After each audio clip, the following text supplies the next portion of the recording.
नमस्कार। दिन भर की हर खबर से आपको करने खबरदार में हूं श्वेता सिंह। खबरदार में विश्लेषण की शुरुआत भारत और अमेरिका के बीच उस मीटिंग और उस समझौते के साथ, जिस मीटिंग की डेट पिछले 6 महीने में 2 बार आगे बढ़ी।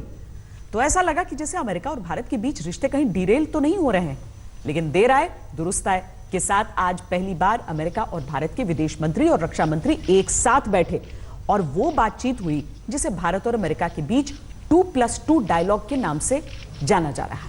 ऐसा पहली बार देखा गया कि अमेरिका के रक्षा और विदेश मंत्री एक साथ किसी देश के दौरे पर पहुंचे हों, लेकिन यह बात पिछले साल ही तय हो गई थी कि भारत अमेरिका के रक्षा और विदेश मंत्री साल में एक बार भारत और एक बार अमेरिका में बारी बारी से एक साथ मिलेंगे, जिससे कूटनीतिक रिश्तों को मजबूत करने वाले मुद्दों पर तेजी से बातचीत को आगे बढ़ाया जाए, यानी एक तरह से मुद्दों पर बातचीत को अटकने और लटकने से बचाया जा सके।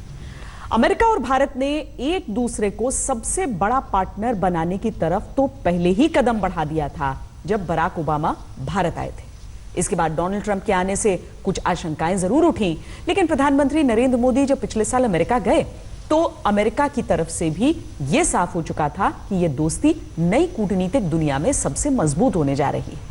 अमेरिका ने भारत को सबसे बड़ा डिफेंस पार्टनर माना है और इसके लिए वो सब कर रहा है जो अमेरिकी कानून के मुताबिक अमेरिका अपने पुराने डिफेंस पार्टनर देशों के साथ करता रहा है, जिसमें हाईटेक डिफेंस उपकरण और हथियार आसानी से देने की बातें हैं। आज जो ये दोस्ती आगे बढ़ी है 2+2 के तौर पर जिसे जाना जा रहा है, उसमें चीन और पाकिस्तान से भी दो हाथ करने वाले मैसेज हैं। समझने वाले से समझ चुके होंगे।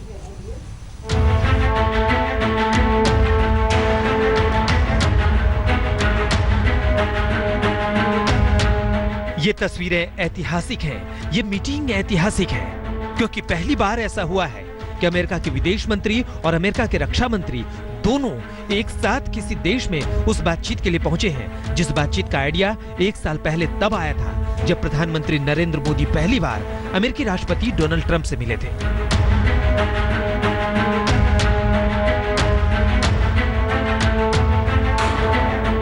ये वो आइडिया था जिसे 2+2 का नाम दिया गया था और जिसकी मीटिंग का काफी वक्त से इंतजार हो रहा था। लेकिन जब 6 महीने के अंदर 2 बार ये मीटिंग कैंसिल हो गई थी तो लगा कि अमेरिका और भारत के रिश्तों में गर्माहट भले हो, लेकिन कुछ गड़बड़ भी है, जिसकी वजह से 2+2 टूटता दिख रहा है। क्योंकि मोदी ट्रंप की मीटिंग में तय हुआ था कि दोनों देश के विदेश और रक्षा मंत्री हर साल एक साथ मीटिंग करेंगे। एक मीटिंग भारत में होगी तो अगली मीटिंग अमेरिका में होगी। इससे बड़े और अहम मुद्दों पर तेजी से काम हो सकेगा।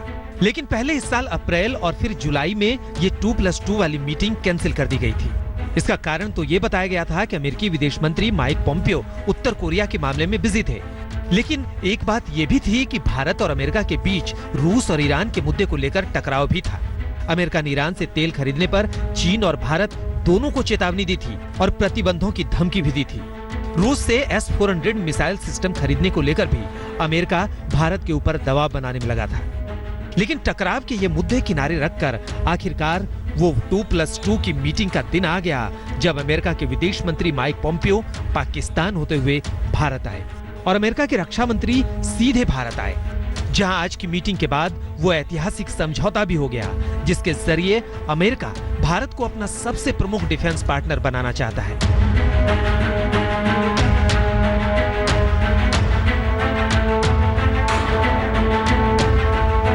One of the focus areas of the discussions was on expanding the scope and content of the US's designation of India as its major defense partner. We welcome the recent decision to elevate India to STA Tier 1 status for access to advanced technologies, especially in the defense field. I am confident that this and other measures to follow will enable our defense industry cooperation to make speedy progress for mutual benefit. We highlighted the major reforms being implemented by the government to promote defense manufacturing in India under the Make in India initiative, including setting up of defense manufacturing corridors. COMCASA agreement ये वो दूसरी deal है जिसके जरिए America और भारत की दोस्ती NATO देशों जैसे डिफेंस पार्टनर की तरफ बढ़ेगी। इससे भारत अमेरिका के हाईटेक डिफेंस उपकरणों और हथियारों को पा सकेगा। डिफेंस मैन्युफैक्चरिंग को लेकर भी रुकावटें कम होंगी और दोनों देशों के बीच महत्वपूर्ण खुफिया जानकारियां भी एक दूसरे को दी जा सकेंगी। 2+2 मीटिंग में एजेंडे पर यही डिफेंस पार्टनरशिप रही। दोनों देशों के रक्षा और विदेश मंत्री स्पेशल हॉटलाइन के जरिए एक दूसरे के संपर्क में रहेंगे। भारत और अमेरिका की आर्मी, एयरफोर्स, नेवी एक साथ 2019 में ज्वाइंट एक्सरसाइज करेगी। अमेरिका ने कहा कि वो मिलकर काम करेंगे, जिससे भारत को जल्द से जल्द एनएसजी में एंट्री मिले। संयुक्त राष्ट्र और एफएटीएफ के मंच पर सहयोग से पाकिस्तान को टाइट करने के इशारे भी दिए हैं। एफएटीएफ में पाकिस्तान ग्रे लिस्ट में है। अगले कुछ महीनों में उसके ब्लैक लिस्ट होने का फैसला होना है। मुंबई हमले के मास्टरमाइंड, उड़ी पठानकोट हमले के गुनहगार, सब पर इस मीटिंग में बात हुई है। अमेरिका द्वारा हाल ही में की गई लश्कर तैयबा से संबंधित आतंकवादियों की नामजदगी का हम स्वागत करते हैं। ये नामजदगी पाकिस्तान से चलाए जा रहे आतंकवाद, जिसने भारत और अमेरिका को समान रूप से प्रभावित किया है, कि खतरे के संबंध में अंतर्राष्ट्रीय समुदाय को संबोधित करती है। 26/11 को हुए हमले की 10वीं वर्षगांठ पर हमने इस आतंकवादी हमले के पीछे के मास्टरमाइंड्स के लिए न्याय और दंड के महत्व को स्वीकार किया है। हाफिज सईद जैसे आतंकियों पर तो पाकिस्तान कुछ करेगा नहीं है, लेकिन उसे इस आतंक को पालने की कीमत चुकाने का एहसास जरूर कराया जा सकता है, जिसके लिए हर अंतर्राष्ट्रीय मंच पर पाकिस्तान की कूटनीतिक पिटाई जरूरी है। 2+2 में पाकिस्तान से दो हाथ के मैसेज भी दिए गए हैं। मैसेज चाइना के लिए भी है। ये एक तरह से उस 2.5 मोर्चे की लड़ाई की भी तैयारी है, जिसके बारे में भारतीय सेना प्रमुख भी कह चुके हैं। The question of Afghanistan and terrorism, Islamic terrorism, there's no better ally for us than the United States, because the United States has also been seriously affected by Islamic terror or Islamic jihadi terror, whatever you want to modify it as. We have to take a stand, and in the issue of terrorism, we should be aligned to the United States. America और भारत के बीच टकराव के मुद्दे तो हैं, फिर चाहे वो ईरान से तेल खरीदना हो, या फिर रूस से पुराने रणनीतिक और रक्षा रिश्ते, या फिर ट्रम्प पॉलिसी को लेकर H1 वीजा का मुद्दा हो। लेकिन आज की कूटनीतिक दुनिया में अमेरिका का काम भारत के बिना अब नहीं चल सकता, खास तौर पर तब जब चीन अमेरिका की सुपर पावर को चुनौती दे रहा है। दिल्ली से गीता मोहन और मंजीत नेगी के साथ आज तक ब्यूरो। अमेरिका के साथ डिफेंस पार्टनर होना आसान बात नहीं है, क्योंकि अमेरिकी कानून खास तौर पर हाईटेक डिफेंस उपकरणों को लेकर बहुत सख्त है। ये डिफेंस उपकरण किसी दूसरे देश को आसानी से मिल नहीं पाते, या तो ये अमेरिका के उन सहयोगियों को मिल सकते हैं जो नेटो अलायंस के तौर पर अमेरिका की सुरक्षा नीति से जुड़े हैं, या फिर ऐसे देश को मिल सकते हैं जिसके साथ अमेरिका के कानून के मुताबिक ऐसे समझौते किए जाएं, जो आज भारत और अमेरिका के बीच हुआ है। जब अमेरिका किसी देश को अपना डिफेंस पार्टनर बनाता है तो अमेरिकी कानून के अनुसार 3 समझौते करने पड़ते हैं। आज कोमकासा उन 3 समझौतों में से दूसरा समझौता है जो अमेरिका और भारत के बीच हुआ है। इस समझौते के जरिए अमेरिका भारत को हाईटेक डिफेंस उपकरण दे सकेगा और रियल टाइम डेटा भी साझा हो सकेगा। इसके जरिए अमेरिका के साथ डिफेंस डील में उच्च स्तर के कम्युनिकेशन उपकरण भी भारत को मिल सकेंगे। इस तरह के समझौते आमतौर पर अमेरिका सिर्फ नेटो देशों के साथ करता है जो उनके डिफेंस पार्टनर हैं। पाकिस्तान के साथ भी अमेरिका 10 साल के लिए ऐसा समझौता कर चुका था, जिससे पाकिस्तान को गैर नेटो सहयोगी का दर्जा मिला था। इंडो पैसिफिक इलाके में अमेरिका ने ऐसे समझौते सिर्फ जापान, दक्षिण कोरिया और ऑस्ट्रेलिया के साथ ही किए हैं। अमेरिका का डिफेंस पार्टनर बनना भी आसान नहीं है, तो अमेरिका के साथ डिप्लोमेसी भी आसान नहीं है, खास तौर पर राष्ट्रपति डोनाल्ड ट्रंप के दौर में, क्योंकि उनके बारे में दुनिया जानती है कि वो अंतर्राष्ट्रीय कूटनीति के तय मानकों को मानते ही नहीं है, मन मर्जी से कदम उठा लेते हैं। जैसे ईरान के साथ उन्होंने अचानक डील खत्म कर दी और सभी देशों से कह दिया कि वो ईरान के साथ अपने कारोबार को रोकें, नहीं तो प्रतिबंध लगा दिए जाएंगे।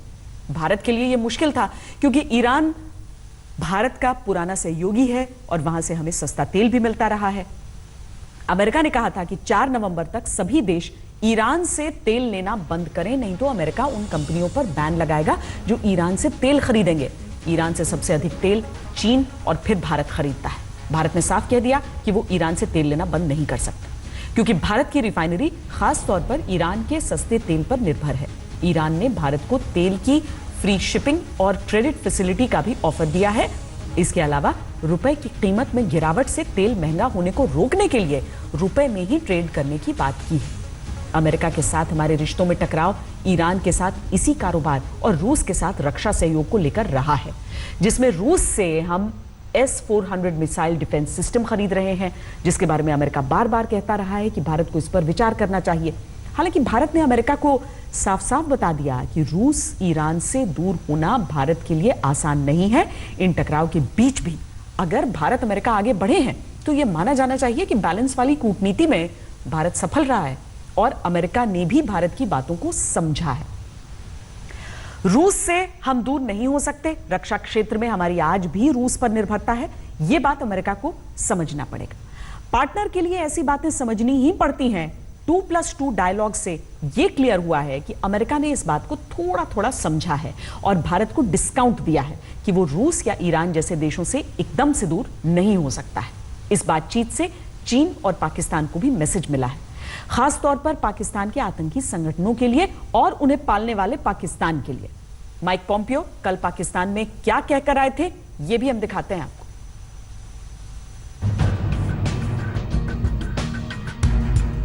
सिर्फ 2.5 घंटे के लिए अमेरिका के विदेश मंत्री माइक पॉम्पियो पाकिस्तान पहुंचे थे।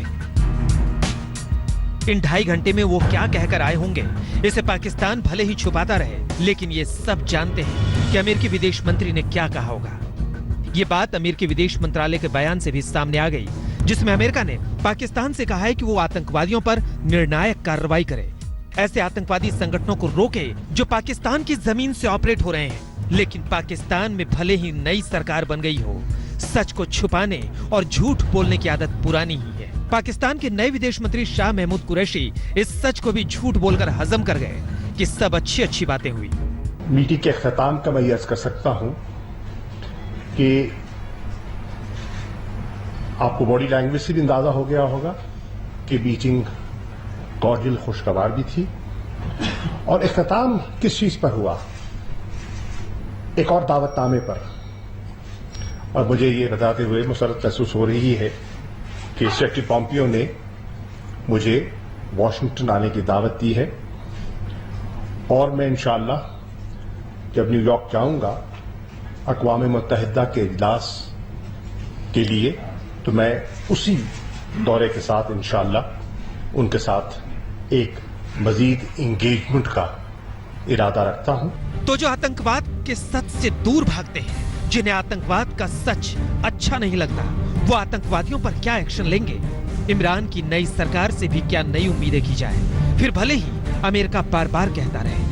मैं कैसे बिलीव करूं कि शाह महमूद कुरैशी साहब जो फरमा रहे हैं वो दुरुस्त है, क्योंकि आपने सिर्फ एक टेलीफोन कॉल पे इतना बड़ा ब्लंडर किया और झूठ बोला इस कौम से, और जिसका नतीजा ये निकला कि उन्होंने ट्रांसक्रिप्ट हमारे मुंह पे मारा कि हमने ये बात की थी। आपने उस वक्त भी गैर जरूरी झूठ बोला और आज भी आप जो बात कर रहे हैं, जो सफारती जराए से खबरें आ रही हैं वो कुछ और है, जो ये कह रहे हैं ये बिल्कुल कुछ और है। और ये तो छोड़िए, मुझे ये बताइए इमरान खान साहब की अगर असेंबली की एक तकरीर आपको याद हो जो उन्होंने अमेरिकन रिलेशनशिप्स के ऊपर बात की थी, उसके ऊपर उन्होंने क्या नहीं कहा था कि अमेरिका के साथ ताल्लुकात रखने ही नहीं चाहिए, हमें जरूरत ही नहीं है। और आज जब पॉलिटिकल पार्टीज ने मशवरा दिया है कि जो उन्होंने आपके साथ किया है आते ही, जो इमरान खान साहब के बाद इलेक्शन के ऊपर हुआ, इलेक्शन के जो रिजल्ट्स हैं उनके ऊपर इंटरनेशनल जर्नल्स ने जो इमरान खान साहब की इज्जत अफजाई की है ना, जो उनके ऊपर कार्टून्स छापे हैं, जो एडिटोरियल्स छापे हैं, जो जो उनके बारे में अलकाबात से नवाजा है, वो उसी को इज्जत को वो लेके आ रहे हैं। और ये याद रखिएगा, सच्ची बात आपको पता चलेगी जब ये पॉम्पियो साहब इंडिया पहुंचेंगे। आतंकवाद पर पाकिस्तान एक कान से सुनता है, दूसरे कान से निकाल देता है। आतंकवादी उसकी जमीन पर पाले पोसे जाते हैं, आजाद घूमते हैं। अब तो नेतागिरी में भी पाकिस्तान ने इन्हें लगा दिया है। फिर भी अमेरिका को लगता है कि नई सरकार को भी देख लें, शायद कुछ कर सके। इसे पाकिस्तान नए रिश्तों की शुरुआत कहकर प्रचारित कर रहा है और आतंकवाद की बात को छुपाने में जुटा है। आपको ऐसा कौन सा इशारा मिला है जिससे आप कहते हैं कि तातुल टूट जाने का यकीन दिल करता है कि कर लें? ना कोई मुश्तरका प्रेस कॉन्फ्रेंस हुई, ना कोई मुश्तरका एलामिया पेश किया गया। और शाह महमूद कुरैशी साहब की प्रेस कॉन्फ्रेंस के फौरन बाद वाशिंगटन डीसी से जो प्रेस स्टेटमेंट आई है, उसका आखिरी पैराग्राफ और चंद लाइनें आप देखें तो वो तो डायरेक्टली वही बात कर रहे हैं, do more sustained effort against militants and terrorist, the need for Pakistan to continue this. Yeah, but why is that in contrary to what Shah Mahmud Qureshi Sahab has said? the sustained effort is what we have suggested, is what we are Okay. prepared to do. So I don't think that there is any contradiction in this. So the word देखिए, sustained, उससे आपको ये समझ आ रही है कि यानी कि पहले भी था और अब भी कंटिन्यू हो रहा है, it should be continue. yes, that's so bilateral absolutely. Ties reset हो गए हैं। ये अमेरिका की चिंता है कि अफगानिस्तान में जाकर पाकिस्तान के सपोर्ट वाले आतंकवादी खून बहा रहे हैं। ये बात खुद अमेरिकी राष्ट्रपति डोनाल्ड ट्रंप भी कह चुके हैं कि अगर पाकिस्तान नहीं माना तो उसे अंजाम भुगतना होगा। लेकिन अमेरिका की धमकियां भी पाकिस्तान पर बेअसर है। कम से कम 1 साल से तो यही देखा जा रहा है। पॉम्पियो साहब जो कह के वहां से चले, वो आपके इल्म में होगा कि अगर पाकिस्तान ना माना, किस चीज पे ना माना, तो फिर वही होगा जो जनरल निकलसन और मिलर ने तैयार किया है। काफी सख्त बयान था, वो बिल्कुल मेरी नजर से गुजरा है और जरा सा ये धमकियां आमेज था। शायद ये ट्रंप एडमिनिस्ट्रेशन का एक तरीकेकार है। लेकिन जो शाह महमूद की प्रेस कॉन्फ्रेंस मैंने देखी तो उन्होंने काफी लगी लिपटी बात की है। ये बोला है कि नहीं, ये बहुत ही खुशगवार मीटिंग थी कि हमें एक बॉर्डर पे आप हमसे कोऑपरेशन चाहते हैं तो दूसरे बॉर्डर पे हमें रिलीफ चाहिए होगा। ये पाकिस्तान का बहुत पुराना टॉकिंग पॉइंट है और मैं चाहती बेहतर होता, अगर तातुल टूटा है तो बहुत बेहतरी होती पाकिस्तान के लिए। क्यों ऐसा हो कि पाकिस्तान FATF के होते हुए और दूसरे IMF के मसले मसाइल, सिक्योरिटी मसले मसाइल, इन जो काले बादल जो खत्ते में घिरे हुए, उनमें क्यों नहीं पाकिस्तान बेहतरी की तरफ जाए। पाकिस्तान तब तक आतंकवाद पर कुछ नहीं करेगा जब तक उसे आतंकवाद को पालने पोसने की कीमत चुकाने का दर्द नहीं होगा। अभी तो वो अमेरिका की बातें सुनकर बेशर्मी से बैठ जाता है। 1 साल से यही हो रहा है। इमरान खान के रवैये से भी यही लग रहा है कि पाकिस्तान बदलने वाला नहीं है। उसका एक ही इलाज है कि कूटनीति से उसके हर रास्ते बंद करना। आज तक ब्यूरो। खबरदार में अब हम पाकिस्तान की आतंक भक्ति के उस वीडियो का विश्लेषण करेंगे जिसे खुद पाकिस्तानी सेना ने रिलीज किया है और जता दिया है कि पाकिस्तान में देशभक्ति जताने के लिए आतंक भक्ति का इजहार करना बेहद जरूरी है। दरअसल पाकिस्तान की सेना की तरफ से शहीद दिवस के मौके पर देशभक्ति वाले 10 वीडियो जारी किए गए, जिनमें एक वीडियो कश्मीर के पत्थरबाजों और बुरहान वानी जैसे आतंकवादियों को समर्पित है, जिसमें 2 साल पहले कश्मीर में मारे गए आतंकवादियों को पोस्टर बॉय बुरहान वानी को पाकिस्तानी सेना का लाडला और कश्मीर के पत्थरबाजों को पाकिस्तानी आवाम के लिए रोल मॉडल की तरह पेश किया गया। वैसे तो पाकिस्तान और पाकिस्तान की आतंक भक्ति दुनिया से छिपी ही नहीं है, लेकिन पाकिस्तानी सेना ने बाकायदा वीडियो जारी करके अपनी आतंक भक्ति को जग जाहिर कर दिया।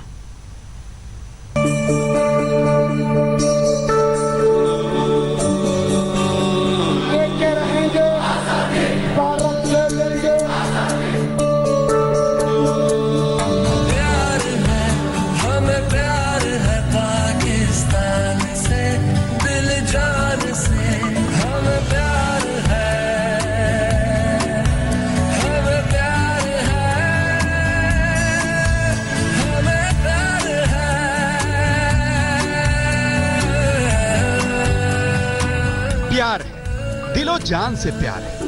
पूरी दुनिया जानती है कि पाकिस्तान को बुरहान वानी जैसे आतंकवादियों से बेपनाह प्यार है, लेकिन छिप छिप कर मोहब्बत करने में वो मजा कहां जो खुल्लम खुल्ला इजहार मोहब्बत करने में है। बुरहान वानी जैसे आतंकवादियों से लेकर कश्मीर के पत्थरबाजों तक से पाकिस्तानी सेना का कितना प्यार है, इसका इजहार पाकिस्तानी सेना ने खुद ये वीडियो जारी करके किया है।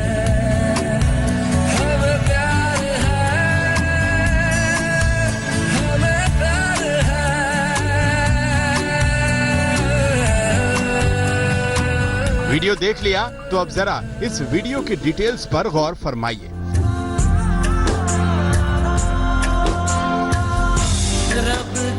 ये वीडियो पाकिस्तानी सेना के पब्लिक रिलेशन विभाग यानी ISPR की तरफ से शहीद दिवस के अवसर पर जारी उन 10 वीडियोस में से एक है। वो छोड़ा तेरा जान ले गया, सारे अरमान ले गया। इस वीडियो में कश्मीर के अंदर पाकिस्तान का झंडा लहराते पत्थरबाज और हाथों में बंदूक लिए आतंकवादियों की तस्वीर है, जिसमें बुरहान वानी को विशेष तौर पर हाईलाइट किया गया है।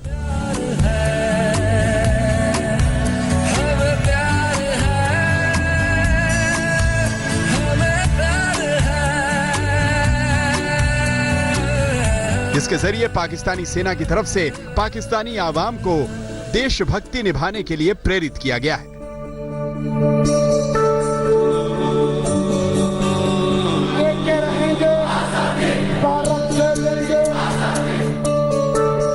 लेकिन अपनी देशभक्ति दिखाने के चक्कर में पाकिस्तानी सेना ने खुद ही दुनिया को सबूत दिखा दिया कि वो कश्मीर में एक्टिव आतंकवादियों की कितनी बड़ी कायल है और कश्मीर के पत्थरबाजों को दूसरी तरफ से फाइनेंशियल, लॉजिस्टिक और मोरल सपोर्ट हासिल है।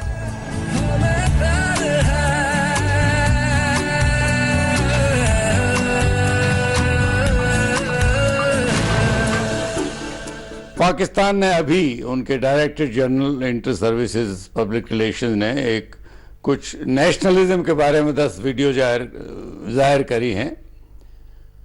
उसमें एक बुरहान वानी की भी है। ये एक और पुख्ता सबूत है कि भारत के अंदर जो रहा है, बुरहान वानी तो भारतीय देशी था, वो देश के खिलाफ हथियार उठा के जंगल में भागा हुआ था। अगर उसको पाकिस्तान अपने वीडियो में दिखाता है तो इसमें अगर किसी को अभी तक शक भी था, वो शक दूर हो गया कि पाकिस्तान पूरे तरीके से कश्मीर में भारत को डिस्टेबलाइज करने की कोशिश में लगा हुआ है।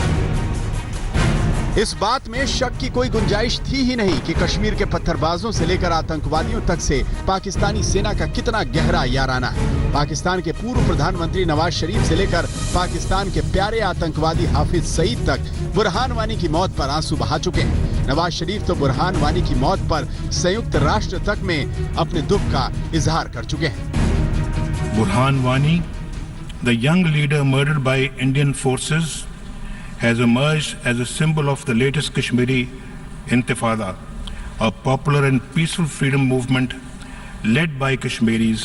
बुरहान वानी की शहादत हुई, 3 लाख कश्मीरी उसके जनाजे के लिए निकले। कुछ जानते हैं आप कौन है वो जिसको कश्मीरियों ने अपने कंधों पर उठाया हुआ है और वो क़यादत कर रहा है? वो लश्कर जरा सोचिए, एक आतंकवादी की मौत पर किसी देश के प्रधानमंत्री और कुख्यात आतंकवादी के विचार एक समान कैसे हो सकते हैं? लेकिन वो देश पाकिस्तान हो तो ऐसा ही होता है, क्योंकि पाकिस्तान और आतंकवाद अब एक दूसरे के पर्यायवाची बन चुके हैं और ऐसे वीडियो जारी करके पाकिस्तानी सेना भी आतंकवादियों से अपने घनिष्ठ संबंधों का खुलकर इजहार कर चुकी है। वो आज भी जानते हैं कि बुरहान वानी जो है साउथ कश्मीर में बड़ा पॉपुलर था, यंग फेस था, हैंडसम था, कंप्यूटर सावी था और युवकों को बड़े पैमाने पर अपने साथ जोड़ रहा था। वो आज भी इसका फ़ायदा उठाना चाहते हैं, क्योंकि आप देखो आज भी जो लोकल टेररिस्ट हैं वो फॉरेन टेररिस्ट से ऑलमोस्ट डबल हैं। और ये कैसे डबल हो रहे हैं? क्योंकि बुरहान वानी जैसे जो फेस हैं वो आज भी युवकों को आकर्षित करते हैं रेडिकलाइज होकर आतंकवादियों के साथ जोड़ने के लिए, और इसी का वो फायदा उठाना चाह रहे हैं बहुत बड़े पैमाने पर। वैसे ये पहली बार नहीं है जब पाकिस्तान की तरफ से आतंकवादियों और कश्मीर के पत्थरबाजों की शान में वीडियोस जारी किए गए। साल 2016 में बुरहान वानी के एनकाउंटर के बाद पाकिस्तान में बाकायदा एक ट्रेन की बोगी को बुरहान वानी की याद में सजाकर पाकिस्तान अपने आतंकवाद प्रेम का इजहार कर चुका है और कश्मीर के पत्थरबाजों के पीछे अपने दुष्ट दिमाग का सबूत दिखा चुका है। देखो, पाकिस्तान की आर्मी तो सिर्फ एक और केवल एक चीज़ चाहती है, 71 का बदला।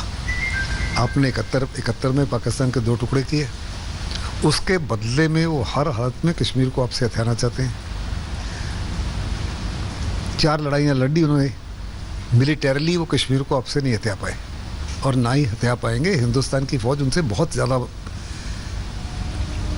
मजबूत है और काबिल है, तो वो दूसरी स्ट्रेटजीज अप्लाई कर रहे हैं जिसको कहते हैं लो कॉस्ट वॉर। लेकिन आज लो कॉस्ट वॉर के लिए भी उनके पास इकोनॉमिक ताकत नहीं रही, लेकिन उसके बावजूद वो इस माफिक की हरकतें करते हैं। उनकी पूरी कोशिश है कि वैली के लोग जो हैं किसी ना किसी तरीके से उनके फेवर में उठ खड़े हों।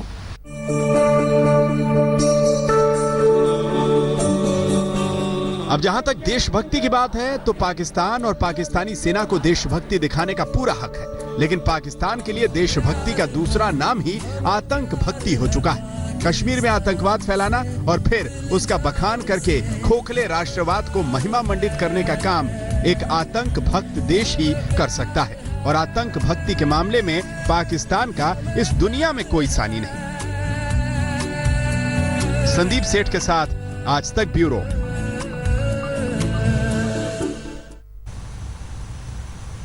वैसे तो ये बात सबको पता है कि बुरहान वानी जैसे आतंकवादियों से लेकर कश्मीर के हाफ आतंकवादी यानी पत्थरबाज तक पाकिस्तान के रोल मॉडल हैं, लेकिन पाकिस्तानी सेना ने बाकायदा वीडियो जारी करके ऐलान कर दिया कि उसे आतंकवादियों से प्यार था, प्यार है, प्यार रहेगा। पाकिस्तान के बाद अब बात राफेल लड़ाकू विमान डील की, जिसको लेकर कांग्रेस और बीजेपी के बीच सियासी आरोपों की जबरदस्त बमबारी चल रही है। जहां एक तरफ कांग्रेस राफेल डील को मोदी सरकार का घोटाला साबित करने में जुटी है, वहीं बीजेपी इसे देश की सुरक्षा का मुद्दा बनाते हुए राफेल डील की रकम का खुलासा करने से कन्नी काट रही है। लेकिन राफेल डील पर कांग्रेस के आरोपों को भारतीय वायुसेना ने भी हवा में उड़ा दिया है। आज तक संवाददाता मंजीत नेगी ने वायुसेना के deputy chief air marshal R Nambiar से राफेल डील पर एक्सक्लूसिव बातचीत की है, जिसमें डिप्टी एयर चीफ मार्शल ने कांग्रेस के आरोपों को खारिज करते हुए राफेल डील को 2008 के मुकाबले 40% सस्ता करार दिया है। राफेल लड़ाकू विमान विवाद के बीच खासतौर से कांग्रेस अध्यक्ष राहुल गांधी के आरोपों के बीच हमारे साथ इस मुद्दे पर बात करने के लिए वायुसेना के डिप्टी चीफ आर नाम्बियार साहब हैं। सर, मैं आपसे जानना चाहूँगा कि जिस तरह के राफेल सौदे को लेकर जो आरोप खासतौर से कांग्रेस से राहुल गांधी लगा रहे हैं, इस प्राइस को लेकर वो सवाल उठा रहे हैं कि जो प्राइस इस वक्त इस सरकार ने किया है वो ज़्यादा है जो कि यूपीए पिछली सरकार ने किया था। नहीं, ये सही नहीं है। हमें पूरा जानकारी है कि प्राइस क्या था और क्या पहले था और क्या अभी है, और अभी जो प्राइस है वो सब काफ़ी सस्ता है। मेरे हिसाब से 40% सस्ता है। क्योंकि आप इस सौदे से लगातार जुड़े रहे हैं, तकनीकी सारी जानकारी आप जानते हैं। एक बात ये कही जा रही है कि इसमें ऑफसेट भी जो अनिल अंबानी के साथ किया गया वो ठीक नहीं है, ये भी आरोप लगाया जा रहा है। ये जो ऑफसेट का आरोप है ये सही नहीं है। हमें जितना जानकारी है, हमें मालूम है कि ऑफसेट का जो साइज़ है, डायमेंशंस है, जो एंगल्स जो है इस पर्टिकुलर ऑफसेट का, वो अभी तक हमें बताया नहीं गया ऑफिशियली। जितना हमें जानकारी है, ऑफसेट का जो एलिगेशंस हो रहा है कि 30,000 करोड़ जो कि है वो सब सही नहीं है। खासतौर से कीमत को लेकर, प्राइस को लेकर आप ये कह सकते हैं कि ये विमान मतलब इसको महंगा नहीं पड़ रहा है। नहीं, ये विमान महंगा नहीं पड़ रहा है। हम ये कह सकते हैं क्योंकि हम रिलेटिवली देखते हैं कि 2008 में क्या था प्राइस और क्या 2016 को जो हमने कॉन्ट्रैक्ट किया था, इस जो अगर देखा जाए तो जानकारी से तो ये क्लियरली पता चलता है कि आज का जो प्राइस है वो बहुत ही बढ़िया प्राइस है। एक आखिरी सवाल सर, वायुसेना के लिहाज से जो वायुसेना की जिस तरह की विमान की ज़रूरत है, आपको लगता है कि एक अच्छा विमान राफेल वायुसेना के लिए साबित होगा? बिल्कुल, राफेल हमको इस जब कभी वो इंडक्ट होगा हमारे एयरफोर्स में, हमें ऐसे कैपेबिलिटीज़ देगा जो कि अभी हमारे हाथ में नहीं है, और जो भी पूरा सब कॉन्टिनेंट या हमारे नेबरहुड में नहीं है। तो राफेल का आना हमारे लिए बहुत ही लाभदायक होगा। Thank you. तो ये जो वायुसेना के डिप्टी चीफ हैं, उनका साफ तौर पर कहना है कि राहुल गांधी के जो आरोप हैं वो बेबुनियाद हैं। खासतौर से कीमत की अगर बात की जाए तो कीमत के लिहाज से राफेल विमान जो आज की तारीख में ख़रीदा जा रहा है वो सस्ता है। उसके साथ ही अगर इसकी काबिलियत की बात की जाए तो पूरे आसपास के देशों में के मुकाबले में राफेल विमान काफ़ी खासतौर से वायुसेना के लिए बहुत मुफीद विमान है। कैमरामैन अजय के साथ मंजीत नेगी, दिल्ली, आज तक। पहली बार है कि वायुसेना की तरफ से इस तरह का कोई बयान दिया गया है, लेकिन अफसोस की बात यह है कि शायद इस देश में इसके बावजूद राजनीति चलती रहेगी। राफेल डील के विवाद में भारतीय वायुसेना के दखल के साथ अब राफेल डील का मामला सुप्रीम कोर्ट भी पहुंच गया है, और सुप्रीम कोर्ट अगले हफ्ते सुनवाई करने को भी तैयार हो गया है। सुप्रीम कोर्ट में जो याचिका दाखिल की गई है उसमें डील को रद्द करने और एफआईआर दर्ज करने की मांग की गई है। फ्रांस के साथ राफेल डील पर चल रही सियासी जंग के बीच देश में पहली बार राफेल विमानों ने हिंदुस्तान में अपनी उपस्थिति भी दर्ज करवा दी। रविवार को 3 राफेल विमान ग्वालियर में वायुसेना के महाराजपुरा एयर स्टेशन पहुंचे थे। इन्हें फ्रांस के पायलट लेकर आए थे। फ्रांस की वायुसेना के ये 3 राफेल लड़ाकू विमान ऑस्ट्रेलिया में एक अंतर्राष्ट्रीय युद्धाभ्यास से लौटते समय ग्वालियर में रुके। इस दौरान भारतीय वायुसेना के पायलट्स को राफेल की कार्यप्रणाली से परिचित करवाने के लिए फ्रांस के राफेल पायलटों ने बेसिक ट्रेनिंग दी। इसके अलावा फ्रांस के पायलट्स की टीम ने भारतीय वायुसेना के पायलट्स के साथ राफेल की तकनीकी जानकारियां शेयर की। पहली बार भारत आए राफेल विमानों ने ग्वालियर एयरबेस से उड़ान भी भरी। आपको यह भी बता दें कि भारतीय वायुसेना में 36 राफेल विमान शामिल किए जाएंगे। इन विमानों की 2 स्क्वाड्रन बनाई जाएंगी, जिन्हें हरियाणा और पश्चिम बंगाल में तैनात किया जाने पर वायुसेना के उच्चाधिकारियों और रक्षा मंत्रालय के विशेषज्ञों के बीच बातचीत चल रही है। बताया यह भी जा रहा है कि भारतीय वायुसेना के फाइटर पायलट्स को ट्रेनिंग के लिए फ्रांस भी भेजा जाएगा।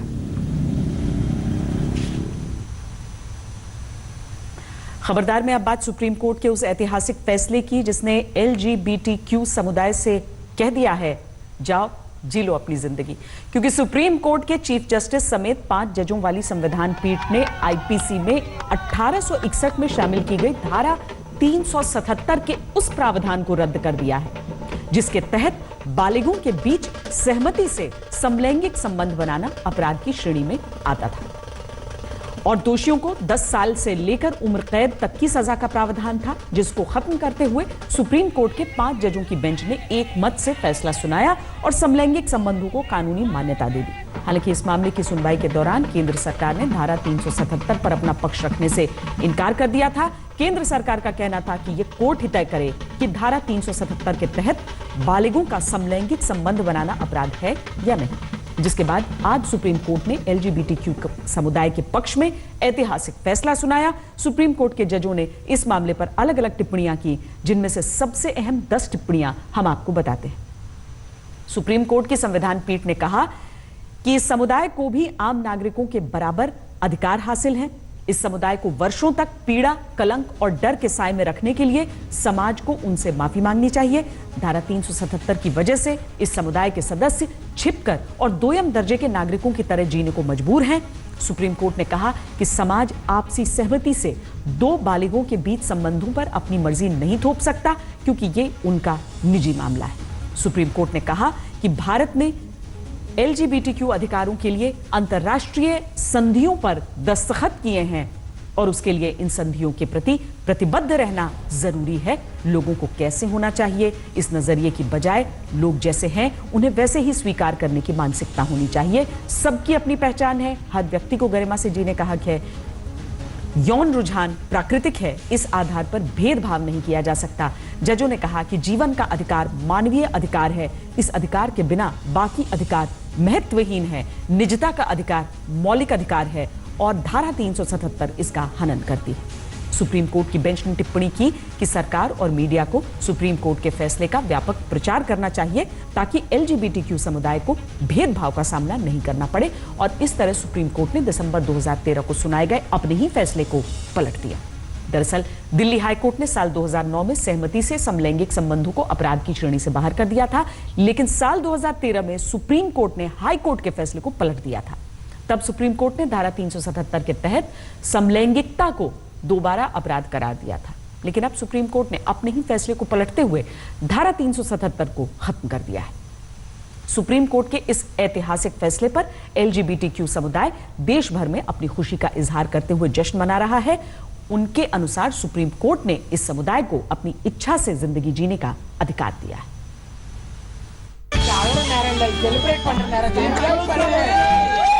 आज सर्वोच्च न्यायालय ने यह फैसला दिया है कि 377 धारा 377 जो इंडियन पीनल कोड में है वो गैर संवैधानिक है। The Supreme Court today has stood up for equality of treatment of all our citizens.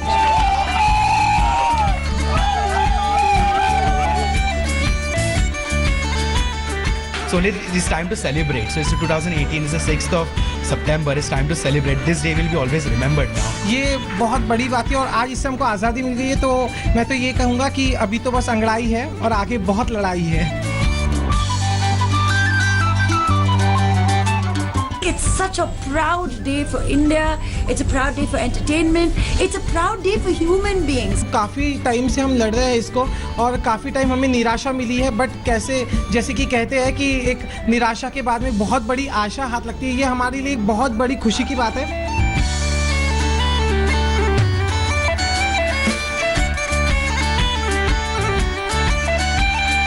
एक आज़ादी का मौका है। हम सही मायने में हम आज़ाद हुए हैं। 1947 में भारत को आज़ादी मिली, लेकिन हमें आज़ादी नहीं मिली थी।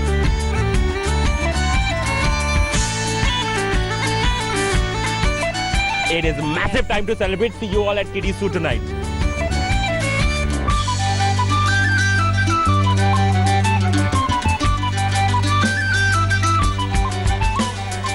I don't think there is a bigger celebration, there is a bigger moment for us than this. It's an Independence Day for sexual minorities.